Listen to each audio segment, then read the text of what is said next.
We were talking about the winter storm.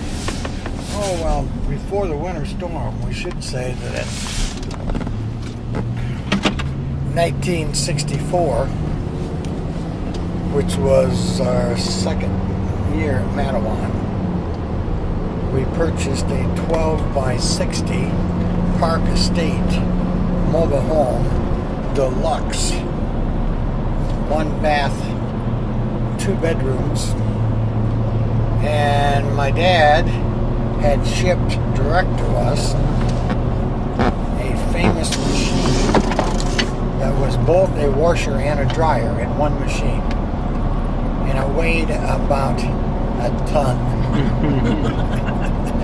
It was a Bendix, only company that ever made it. The same machine. You probably never saw one, did you, Doug? No. Jenny, have you ever heard of them? It was the size of a washer, but afterwards you could turn. It was a dryer. It was the I same don't machine. remember that. Joyce. I thought it was a stacked one. No, it wasn't. It was one unit. Okay. It was the famous Bendix Duo. Okay. Well, not many people had them. Well, we were Not lucky. many. Right, we were lucky. And we should also mention that at New Year's Day there was a sale in Kalamazoo on colored televisions, and they had an ad in the paper. It was like $399 wood case Philco. My dad sold those, so I called him and I gave him the model number, and he said, buy it. It was like $100 cheaper than he could buy it, and he was a dealer. So we went in and we stood in line. I did. And the sale started at 9 o'clock. And we charged in, and I went back and I said, I'd like that Bendix TV so-and-so. I don't mean Bendix, Philco. The salesman took me over and said, do you want the wood case or the metal case? And I thought, hey, I didn't know it came in a wood case. I said, the wood case. I said, okay. So I packed it up, took it home, and unboxed it, and it was a Curtis Mathis. And at that time, I'd never heard of a Curtis Mathis. Made me mad. I put it back in the box. I drove into Kalamazoo, and they said, we're going to let you trade that in on another one, but the sale items are final. The Philco was a metal case unit, and I didn't know that. So I took the Curtis Mathis home, cut a hole in our living room wall, and I slid it in flush. It slid in on top of my desk in on the second bedroom. No children yet. And everything was green. That was the Everything first flat was green. That's what? The first flat screen TV. Yeah. It was like a picture frame on the wall. But turned it on and everything was green. And Rose Bowl was that afternoon. Oh, it made me mad. And on the back of the set it said,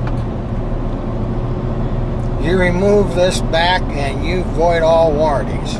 Oh. So I called my dad. He said, take the back off. I did. Look for this certain tube. I looked. And the tube was loose. I wiggled the tube. And it was the best television we ever had. It had lasted, and I think they knew it was bad, and they just put it in with their sale group. But it was the best television we ever had. We had it when we came to LaGrange. After we went to Mount Pleasant. After we went to Mount Pleasant. It was a great TV. Well, that was in January of 65, and in November of 65, Joyce had a few cramps and decided it was time to go to the hospital. And so we went in, and Jenny was born, and in the waiting room, because I didn't know exactly what breech birth was. In the waiting room, they had magazines and books, and found a medical book and they showed all kinds of pictures of women and babies under breech birth that looked like it was impossible to survive.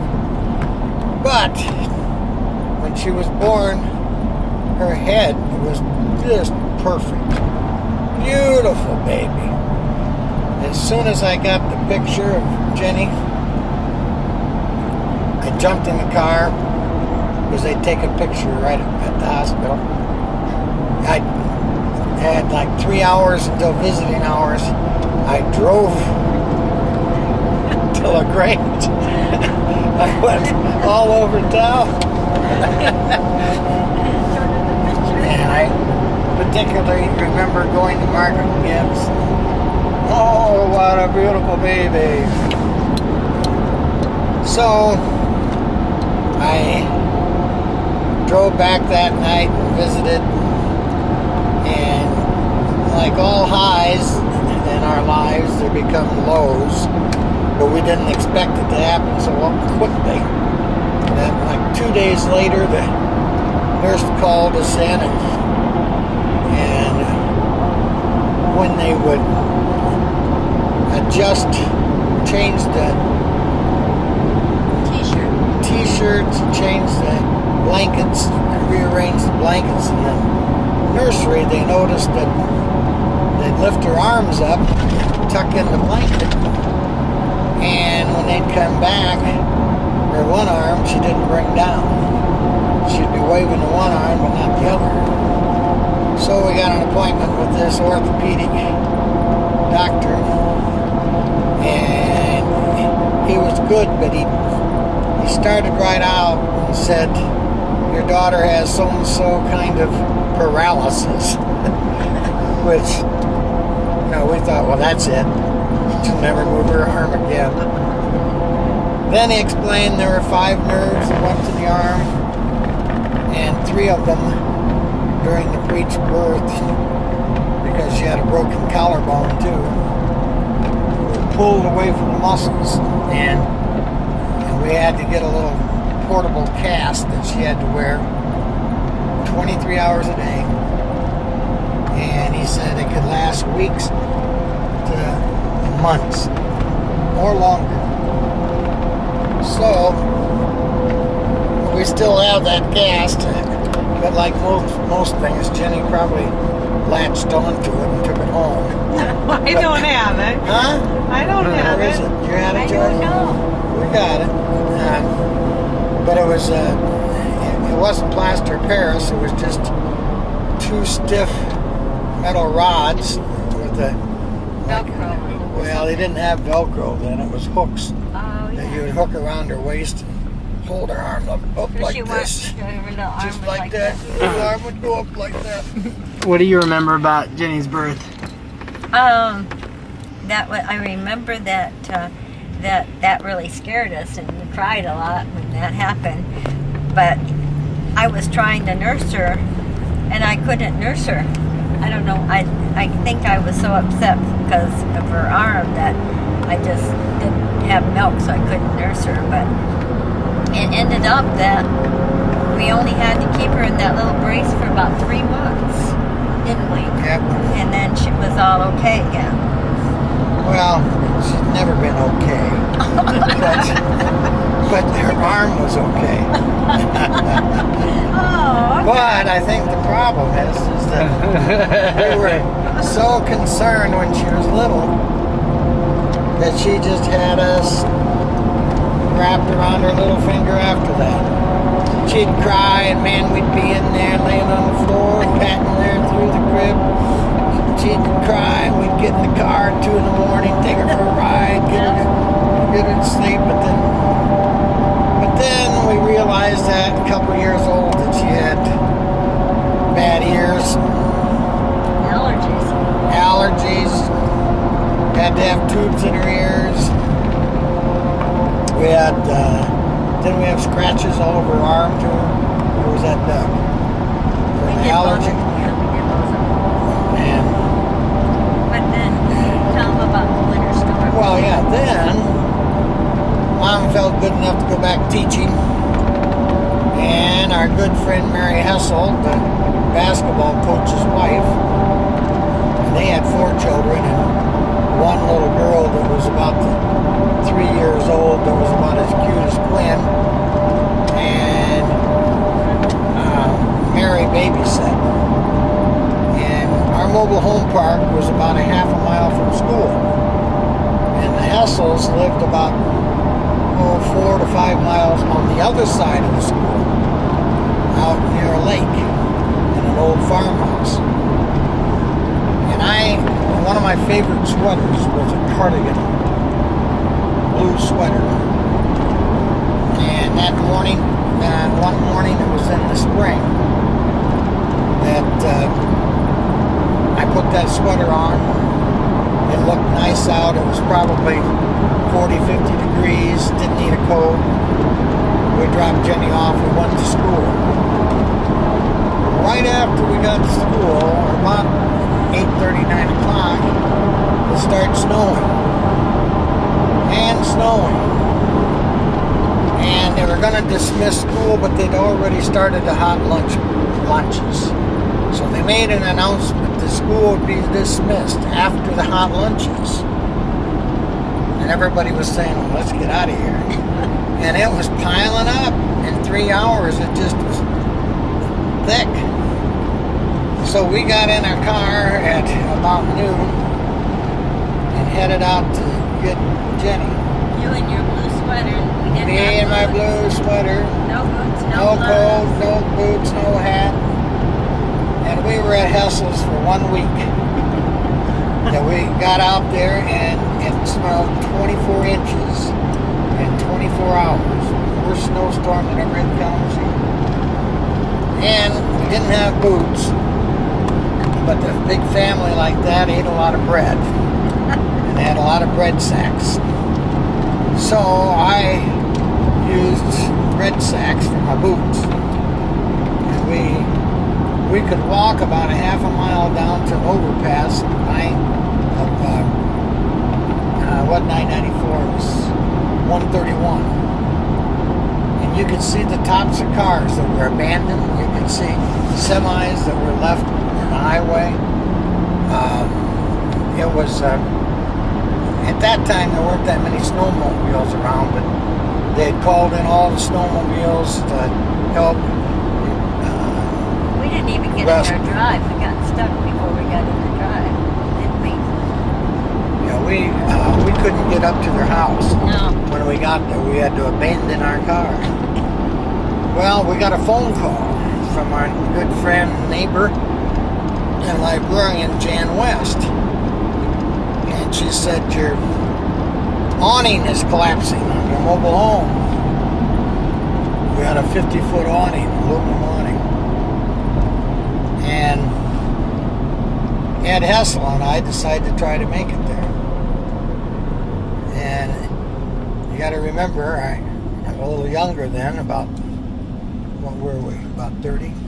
About 20. 25, 6, 7. Yeah. So Ed and I, we start out, and we got to the point where we realized that we couldn't make it. And it was on this country road, and we looked up and we saw something come. And it was not a snowplow, but a grader trying to clean the road.